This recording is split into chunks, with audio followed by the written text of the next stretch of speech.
Hello and welcome to the Confessions from the Car podcast.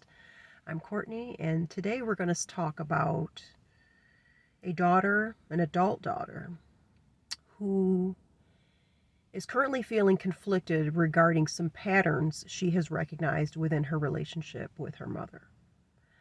I'm thinking that a lot of you will be able to identify with what Taylor from Nebraska has chosen to share with us today. I know I can. I can certainly identify with what Taylor is describing. And let's just get into it. Taylor from Nebraska writes, I'm 28, single, have beautiful friendships, and a career in marketing that I thoroughly enjoy. In short, my life is pretty damn fulfilling. The problem is that one roadblock stands in the way of my rightful independence as a full-on adult, my relationship with my mother. With the exception of when I went away to college, I've basically lived a stone's throw away from her my entire life. And I feel as though there's an invisible pulley that she's attached to me to ensure that I don't stray too far away from her. I'm an only child, the daughter she's always wanted. And I grew up believing that we were best friends. In terms of parenting, she checks all the boxes. She attended all of my softball games, always stayed home with me whenever I was sick, and even paid my way through college. But now I'm starting to reevaluate whether her love was truly unconditional, because in no uncertain terms, she constantly uses guilt to remind me that I owe her. Looking back, the pressure to soothe her emotionally has always been there, but it has become even more acute after she divorced my dad. She hasn't dated or remarried. When I divulge details about my social life, our conversation somehow morphs into a guilt trip about why I never spend enough time with her. It's gotten so bad that I've realized that the smartest way to go is not to tell her about details about my life at all. And as a result, our relationship has become increasingly surface level because as I conceal more and more about my life, the less and less she knows about me as a person. My mother knows that I'm distancing myself. She's even asked me to tell her what she can do to make us close again. But how do I tell her that I'm seething with resentment because it's clear that my independence frightens her? Meanwhile, my friends don't understand why I'm frustrated and constantly remind me that, quote, we only get one mom, that she loves me, that she only wants the best for me, which I find incredibly validating and isolating. They just can't relate. Am I wrong? No, Taylor, I don't think you're wrong. What I do think you are is quite perceptive. So what I believe in, what I have witnessed and experienced, and I think a lot of you will concur, I believe that there is a real phenomenon that is rarely discussed in the societal narrative surrounding motherhood, that oftentimes mothers get supply from mothering. And what I mean by that is we like to believe that all women enter into motherhood with the intention of nurturing, giving unconditional love, participating in the cultivation of a grown, independent person. Like that's the end goal of motherhood, right? Like I want to have this child. I want to raise this child to one day be independent and fly, right? And I think that's what we, just consciously or not, we'd like to think that's why women become mothers, right? The problem, though, is that if a mother wasn't genuinely mothered herself, she can't give her child what she never had. So what I mean by this is essentially that mothers who are unfulfilled, who are not raised to be independent themselves, go into motherhood. I'm not even saying this is conscious. I don't believe this is. They go into motherhood expecting their offspring to fulfill them in ways that their own mother or parents did not. Heavy stuff, heavy shit. I know a lot of people are going to be like, "Whoa, this has been studied. This has been documented." The book that most captivates this problem, this challenge, to me, is Drama of the Gifted Child by Alice Miller. I've dog-eared a couple of passages I wanted to read because I think that this I don't know, we don't know Taylor's mother, right? But what Taylor is describing is like hallmark characteristic of what happens when a mother expects her own daughter to mother her. Okay, so I'm going to read a couple of passages. Okay, this is Drama of the Gifted Child by Alice Miller. This is page 30. What happens if a mother not only isn't able to recognize and fulfill her child's needs, but is herself in need of assurance? Quite unconsciously, the mother then tries to assuage her own needs through her child. This does not rule out strong affection. The mother loves her child passionately, but not in the way the child needs to be loved. The reliability, continuity, and constancy that are so important for the child are therefore missing from this exploitative relationship. What is missing, above all, is a framework within which the child could experience his feelings and emotions. Instead, the child becomes something the mother needs. And although this certainly saves the child's life by securing the mother or father's love, at the time, it may nevertheless prevent the child throughout his or her life from being themselves. Okay, here's one more. I know it's kind of deep and heavy, but just bear with me. This is same book, Drama of the Gifted Child, of course, page 31. Just bear with me. This one's heavy. The child, most often an only child, or the firstborn, was seen as the mother's possession. I'm going to say that again.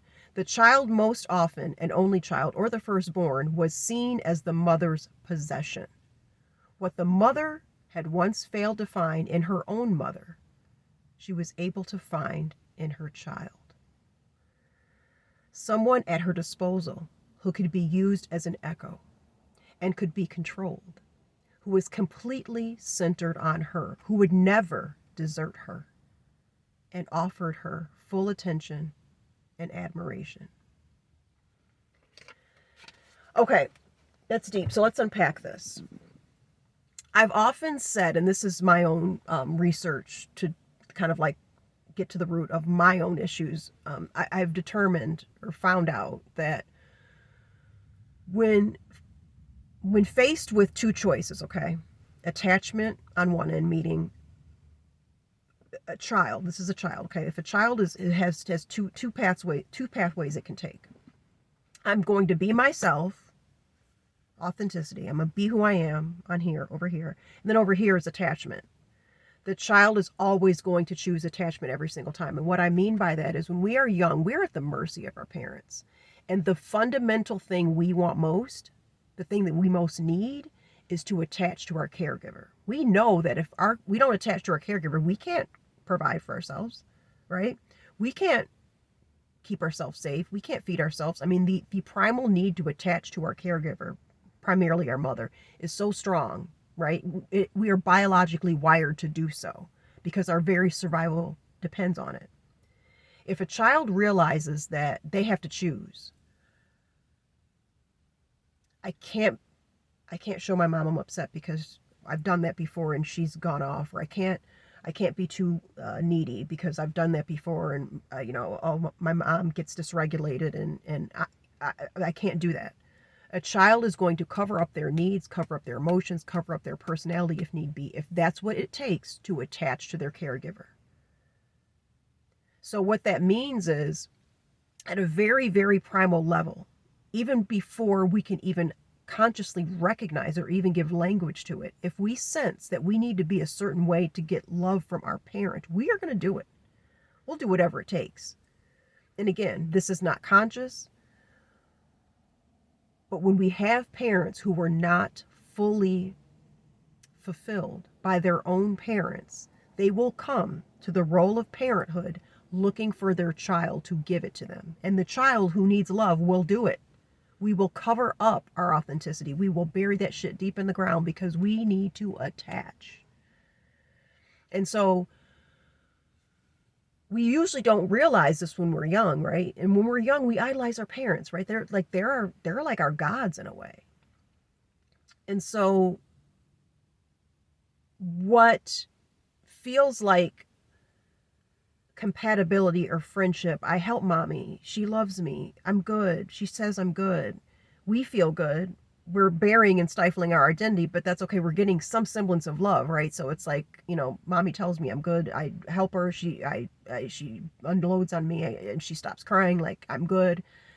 A lot of that on the surface when we're young can look like friendship and can look like we're mommy's little helper and all of that. And it does feel oddly rewarding, right? Because our mom was hurting and now because I listened or because I did whatever, or because I soothed her, she's okay. But what about us though? Right? Like, that's ass backwards. Parents should be soothing us. And so no one's telling us this is happening. The parent is subconsciously looking to the child is subconsciously soothing the parent. Like it's this like vicious cycle. But eventually, when you come to an adulthood, if you are aware, the body will start telling you that this is not cool. Okay. And I think this is where Taylor is at. Now, when Taylor was younger, it did look a lot like friendship on the surface. But as Taylor grew up and as she decided that she wanted to flex and spread her wings, her mom was like, wait a minute. This changes the equilibrium, the dynamic of our relationship where you're always there for me. Because see, Taylor can't be there for herself and her mother in tandem. Something's got to give. You can't serve two masters. So when Taylor's trying to step into adulthood, womanhood, her mom undoubtedly experienced that differentiation as betrayal. Taylor's doing nothing wrong, mind you, but to her mother, Taylor having friends, relationships, going off on her own, doing these things that don't involve mommy. Mommy's like, whoa, wait a minute. I need you here with me. And Taylor's always been there for her mother, and she loves her mother. So there's this like push and pull, like, and that's where the guilt comes in. And I read somewhere, I think maybe, I don't know if I heard it on a podcast or read somewhere, that guilt is the manipulative tactic that works the most because it's reinforced in our own voice, right? So when we feel guilty, the signal is something that's internal. There's an internal voice telling us, ooh, you're bad, or ooh, you're doing something bad, or ooh, you hurt this person, or whatever. Even though, let's be honest here, there's two different types of guilt. There's guilt where you intentionally, or not intentionally, I'm sorry, you do something wrong, right? And that guilt is a signal that we fucked up, right? That's natural. But some guilt is programmed guilt. And these parents who came to parenthood unfulfilled, they are very, very good at wielding and programming us to feel guilt for their emotions. We didn't do anything wrong, okay?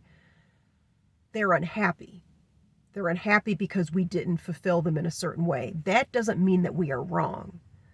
But that guilt works because our parents installed it. And if we don't check it, it will continue to work. It will feel the same as if you stepped on somebody's foot. It will feel the same as if you had one too many margaritas and said some offhanded remark about a friend or whatever.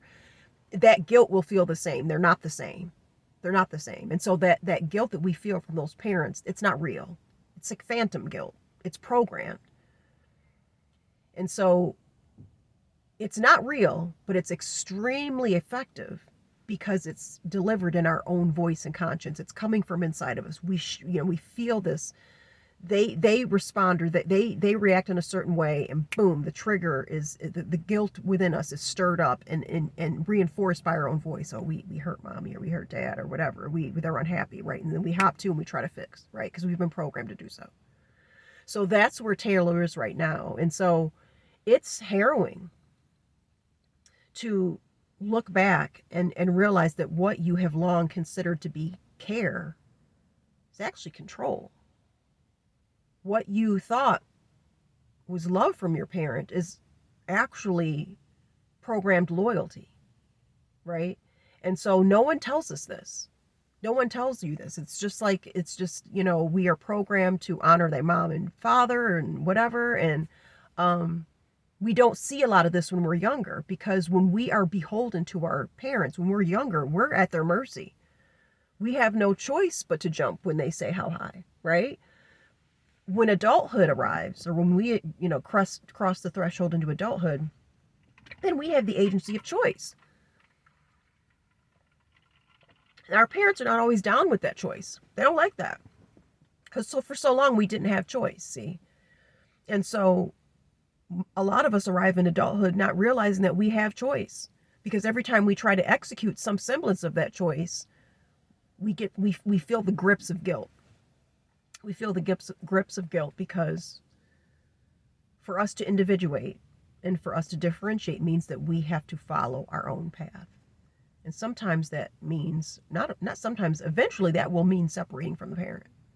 That is what it will mean. We cannot be a fully fledged adult with all the bells and whistles and still try to hold our parents' emotions and well-being as a priority in our life. We can't do that. Eventually we've got to hand that back to them. And it feels so strange and so odd and sometimes downright wrong when we have been holding what wasn't ours our entire life. I have some notes over here, so you see me looking to the side here. But one thing that I wanted to say is I think a lot of you will be able to relate to Taylor, right? We don't hear about this, though. That's why I started this podcast. We don't hear about this.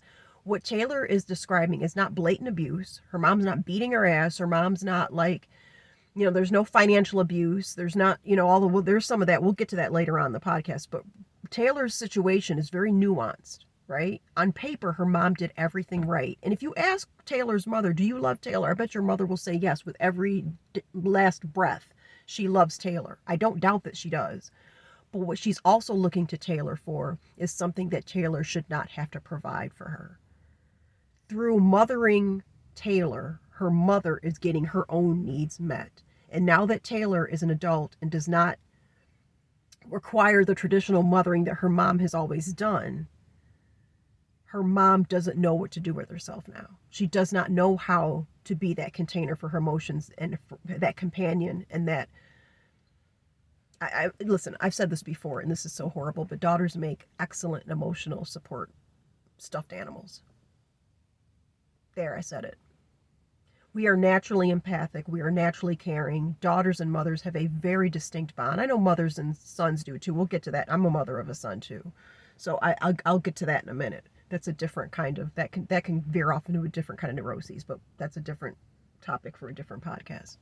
I wrote about someone like Taylor in my book, Confessions, a collection of narratives from women who believe in boundaries.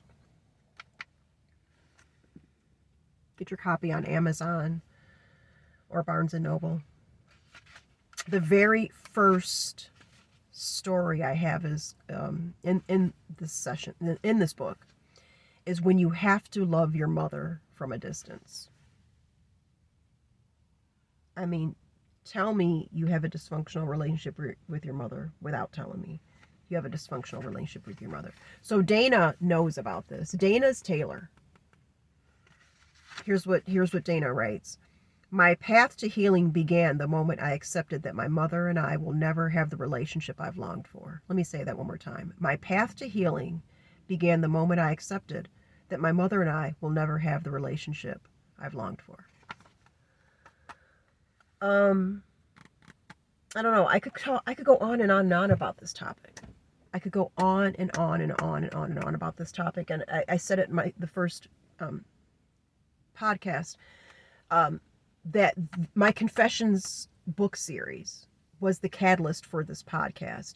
So every week I'm going to be reading a story from a woman, from the perspective of a woman who was raised by emotionally immature parents and how she's trying to navigate that through her own marriage, through mothering her own child, a whole myriad of scenarios. But that's the thread here, and that's why I created the Confessions book series. Again, this is the third book in the series. I have 4 thus far. Yeah, look them up on Amazon and Barnes & Noble. And again, I have to reiterate, I have read a ton of self-help books, just like Drama of the Gifted Child. All these books to try to figure out how and why things are the way they are. But the one thing that I wished had existed in my journey to healing is I want to hear, these are like textbooks. These have research and all good stuff. Don't get me wrong. All phenomenal stuff. But I wanted to hear stories of people who were experiencing things that I was experiencing. So that's why I created this book series comprised of a collection of short stories from the perspectives of women. Now, these stories are fiction. They're trauma-informed fiction, but they're really real, if you know what I mean. Like, this is shit that really goes down all the time. And I've changed certain things so that they're fiction to protect anonymity and whatnot. But Taylor, get this. Because Dana is you, and you are Dana. Okay, this has gone long enough. I'm trying to keep each podcast under 20 minutes so they can be quick, digestible little nuggets and sound bites. But thank you for watching. Thank you for listening. Taylor, you're going to have to set some boundaries, girl. And your mom's not going to be happy about it. You're going to feel guilt, and it's going to, at times, feel like it's going to swallow you whole. But it gets easier. It gets easier as you go, because you can't straddle the fence on this one. Because you have been giving your mother everything. And where has it gotten her? Because the conundrum is that if we were not fully mothered or parented, by the time we arrived at adulthood, no one outside of us can give us that. We have to give it to ourselves. Your mother has to mother herself. And now, because you were left with a void, you have to mother yourself. That's the only way it's going to happen. And it sucks that what happened to Taylor's mother to make her the way she was, that's not fair. It wasn't fair. I'm not saying any of this shit is fair. It's unfair as fuck. It's not fair. But whatever happened, whatever transpired to make Taylor's mother the way she was, wasn't her fault. But guess what? Taylor's mother is responsible for her own healing. It's not fair what she endured. Let me make that very clear. Not fair. Yet and still, it is still Taylor's mother's job to heal herself. It would have been great if she could have healed herself before she had Taylor, but hey, them's the breaks, right? As long as we draw breath, that we still have an opportunity to heal and to grow and to learn and to better ourselves. And so that's what Taylor's mother has to do. Now that's what Taylor has to do. We're all fighting this good fight. I know it's hard as hell, but we keep driving. We keep trying. We keep striving. And that's that. So I will catch you again on the next edition of Confessions from the Car podcast. I'm Courtney. Thank you for watching.